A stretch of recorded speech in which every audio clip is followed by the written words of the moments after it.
We begin tonight with news on the weather as Tropical Storm Isaias churns in the Atlantic. The Bahamas is expected to feel the storm's wrath in a few days. Chief Meteorologist Basil Dean joins us live in the studio tonight with the latest coordinates. Good evening, Basil.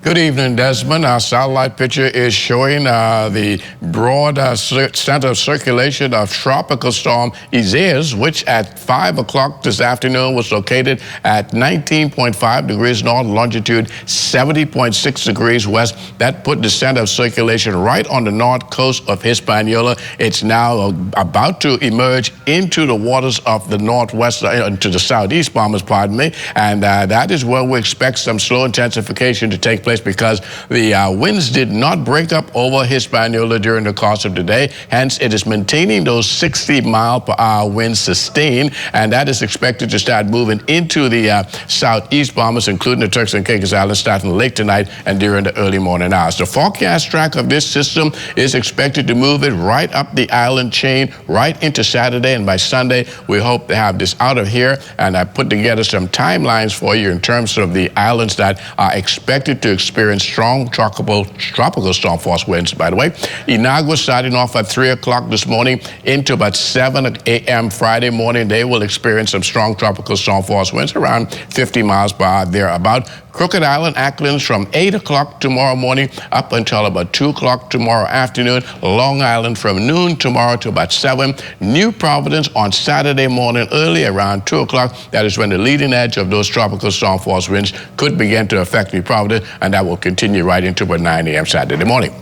Grand Bahama last on the list, and that's primarily West End Grand Bahama right into the central portion of Grand Bahama, which includes Freeport, and that will start from about 1 o'clock Friday into about 9 o'clock on Saturday. And all clear, and that's providing that Isaias obey our predictions, and it should be out here by 7 a.m. Sunday morning. That is when we may be able to give the all clear for you. So there goes your timeline on the system. So we'll continue to monitor it and remind residents in the Southeast Bahamas, including the Turks and Caicos Islands, that you should rush to complete the necessary precautions during the course of this evening for the arrival of those tropical storm winds during the early morning hours. The Central Bahamas, you'll begin to get them during the late morning, so you still have some time. So we're asking you too to complete your necessary precautions, and residents in the Northwest Bahamas, you should begin to prepare for the arrival of Isaias.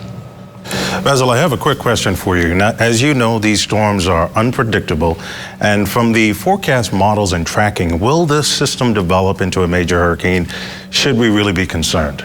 Not a major hurricane, but it could become a